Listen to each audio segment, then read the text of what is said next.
নমস্কার বন্ধুরা, অ্যাগ্রো গার্ডেনে আপনাদের সবাইকে স্বাগত। আমরা আমাদের জমিতে চাষবাসের জন্য সাধারণত যে সারগুলি প্রয়োগ করি তার মূল উপাদান হচ্ছে নাইট্রোজেন, ফসফরাস এবং পটাশ অর্থাৎ এনপিকে সার। কিন্তু অনেক ক্ষেত্রেই দেখা যায় আমরা যে সারগুলি ব্যবহার করি তার অধিকাংশই অপচয় হয় বা নষ্ট হয়। তাই আমরা এই ভিডিওর মাধ্যমে আলোচনা করব যে আমরা কি করে সেই সারগুলির যথাযথ ব্যবহার করতে পারি এবং সেই অপচয় রোধ করে আমাদের চাষের খরচ কমিয়ে অধিক লাভ করতে পারি। সাধারণত মাটিতে আমরা যে সারগুলি ব্যবহার করি তার মধ্যে মুখ্য উপাদানগুলি হলো এনপিকে অর্থাৎ নাইট্রোজেন, ফসফরাস এবং পটাশ। কিন্তু অধিকাংশ ক্ষেত্রেই আমরা সয়েল টেস্ট না করে অতিরিক্ত সার মাটিতে প্রয়োগ করে ফেলি, যার ফলে মাটি দূষণের পাশাপাশি চাষের খরচও কিন্তু বেড়ে যায়। আবার অনেক ক্ষেত্রে দেখা যায় যে প্রয়োজনীয় মাত্রার এনপিকে সার মাটিতে প্রয়োগ করলেও তা সম্পূর্ণভাবে গাছ গ্রহণ করতে পারে না। ফলে এই অব্যবহৃত সার মাটিতে লিচ হয় এবং বিভিন্ন কম্পাউন্ড ফর্ম করে মাটিতেই অব্যবহৃত অবস্থায় পড়ে থাকে। ব্যবহৃত সারের মূল উপাদানগুলি এনপিকে অর্থাৎ নাইট্রোজেন, ফসফরাস এবং পটাশ হলেও বাজার থেকে আমরা যে সার কিনি সেখানে কিন্তু এই মৌলিক উপাদানগুলি কম্পাউন্ড অবস্থায় থাকে।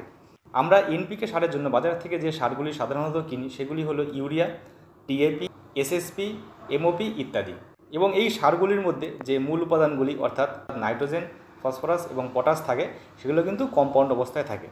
এই কম্পাউন্ড সারগুলিকে আমরা যখন মাটিতে প্রয়োগ করি তখন মাটিতে উপস্থিত জৈব জীবাণু রয়েছে সেগুলির দ্বারা বিয়োজিত হয়ে উদ্ভিদের গ্রহণ উপযোগী এই যে এনপিকে এই মৌলিক উপাদান সেখানে পরিবর্তিত হয় এবং তখনই কিন্তু গাছ সেই এনপিকে সারকে গ্রহণ করতে পারে। তাই এই সারগুলির অপচয় বন্ধ করা এবং গাছের গ্রহণযোগ্যতা বাড়ানোর জন্য আমরা মাটিতে লিকুইড কনসোর্টিয়াম এই জৈব মাইক্রোবিয়াল সারটি কালচার করে ব্যবহার করব। তো চলুন আমরা দেখে নিই এই লিকুইড কনসোর্টিয়া জীবাণু সারটি কী এবং এটি কিভাবে কালচার করবেন এবং তা মাটিতে ব্যবহার করবেন। লিকুইড কনসোর্টিয়াম হলো মাইক্রোবিয়াল বায়োফার্টিলাইজার যা লেগুমাস অর্থাৎ সিম্বগোত্রীয় সহ সমস্ত রকম ফসলেই কিন্তু আমরা ব্যবহার করতে পারি এবং এর মধ্যে রয়েছে রাইজোবিয়াম, অ্যাজোটোব্যাক্টর, ফসফোব্যাকটেরিয়া এবং পটাশ সলিবিলাইজিং ব্যাকটেরিয়া। এবং এটি ফসলে নাইট্রোজেন, পটাশ এবং ফসফরাসের গ্রহণযোগ্যতা বা অ্যাভেলেবিলিটি বাড়ায়, কারণ এই যে ব্যাকটেরিয়াগুলোর কথা বললাম এরা মাটি থেকে এবং বাতাস থেকে নাইট্রোজেন, ফসফরাস এবং পটাশ গ্রহণ করে উদ্ভিদের এই মৌলিক উপাদানগুলির গাছের গ্রহণযোগ্যতা বাড়ায়। তো চলুন এবার আমরা দেখে নিই লিকুইড কনসোর্টিয়ামের মধ্যে আমাদের রাইজোবিয়াম, অ্যাজোটোব্যাক্টর, ফসফোব্যাকটেরিয়া এবং পটাশ সলিবিলাইজিং ব্যাকটেরিয়ার মাত্রা কী পরিমাণে রয়েছে। প্রতি এমএল লিকুইড কনসোর্টিয়ামের প্রতি এমএল কলোনি ফর্মিং ইউনিট অর্থাৎ সিএফইউতে প্রায় 5 কোটি রাইজোবিয়াম এবং অ্যাজোটোব্যাক্টর থাকে। এই একই পরিমাণ অর্থাৎ 5 কোটি ফসফোব্যাকটেরিয়া কিন্তু প্রতি এমএল সিএফইউ প্রতি এমএল কনসোর্টিয়ামে থাকে এবং পটাশ সলিবিলাইজিং ব্যাকটেরিয়ার মাত্রাও 5 কোটি প্রতি এমএল সিএফইউ প্রতি এমএল লিকুইড কনসোর্টিয়াতে। অর্থাৎ আমরা যদি টোটাল কাউন্ট দেখি তাহলে দেখতে পাবো এই লিকুইড কনসোর্টিয়ামের প্রতি এমএল সিএফইউতে 15 কোটি মাইক্রোবস রয়েছে। তো চলুন এবার আমরা দেখে নিই এটা আমরা কিভাবে কালচার করে ব্যবহার করতে পারি। আপনারা এটা বিভিন্ন জৈব সারের সাথে কালচার করেও ব্যবহার করতে পারেন বা লিকুইড মিডিয়ামেও এটিকে কালচার করতে পারেন।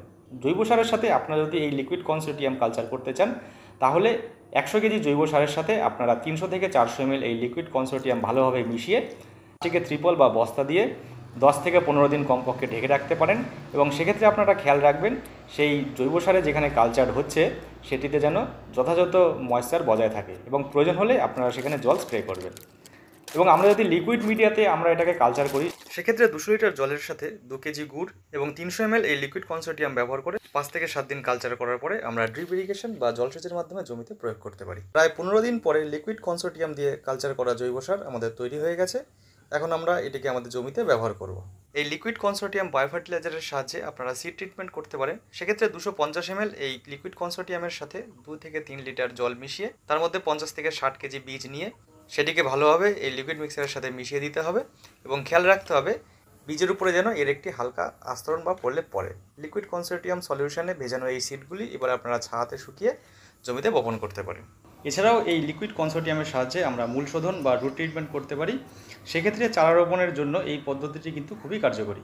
রুট ট্রিটমেন্টের জন্য প্রথমে 4 থেকে 5 লিটার জলের মধ্যে 250 থেকে 300 ml এই লিকুইড কনসোর্টিয়াম নিয়ে ভালোভাবে মিশিয়ে নিতে হবে এবং তারপরে ছোট চারা গাছগুলি যেগুলি আমরা জমিতে রোপণ করব সেই চারা গাছগুলিকে 20 থেকে 30 মিনিট এই লিকুইড কনসোর্টিয়াম সলিউশনে রেখে তারপরে তা আমরা জমিতে রোপণ করলে কিন্তু ভালো ফলাফল পাবো। লিকুইড কনসোর্টিয়াম ব্যবহারের ফলে জমিতে নাইট্রোজেন, ফসফরাস এবং পটাশ সারের অ্যাভেলেবিলিটি বেড়ে যায় ফলে আমাদের এই সারগুলি প্রয়োগের ক্ষেত্রে অনেকটাই সেভিংস হয়। এক্ষেত্রে দেখা গেছে লিকুইড কনসোর্টিয়াম ব্যবহারের ফলে ফসলে 25 থেকে 30 কেজি প্রতি হেক্টরে নাইট্রোজেন, 25 থেকে 30 কেজি প্রতি হেক্টরে ফসফরাস এবং 10 থেকে 15 কেজি প্রতি হেক্টরে পটাশের মাত্রা বৃদ্ধি পায়, যার ফলে 50 থেকে 60 কেজি ইউরিয়া, 40 থেকে 50 কেজি ডিএপি এবং 15 থেকে 25 কেজি এমওপি প্রতি হেক্টরে আমাদের সেভিংস হয়। লিকুইড কনসোর্টিয়াম স্টোরেজ করার ক্ষেত্রে এটি সবসময় ছায়া এবং ঠান্ডাযুক্ত স্থানে রাখবেন এবং রাসায়নিক সার বা কোনো রাসায়নিক কীটনাশকের সাথে এর ব্যবহার করবেন না। তবে এই লিকুইড কনসোর্টিয়াম দিয়ে কালচার করা জৈব সার ব্যবহার করার আগে আপনারা খেয়াল রাখবেন যেন মাটিতে যথাযথ আর্দ্রতা বজায় থাকে। সেক্ষেত্রে আপনারা এই জৈব সার ব্যবহারের আগে জলসেচ করে নিতে পারেন, অথবা এই জৈব সার প্রয়োগ করার পরে অতি অবশ্যই জলসেচ করবেন। আশা করি বন্ধুরা ভিডিওটি আপনাদের ভালো লেগেছে এবং এ বিষয়ে আপনাদের যদি কোনো মূল্যবান মতামত থাকে তা অতি অবশ্যই আমাদের কমেন্ট বক্সে লিখে আপনারা জানাবেন। সবাই ভালো থাকবেন এবং সুস্থ থাকবেন। ধন্যবাদ।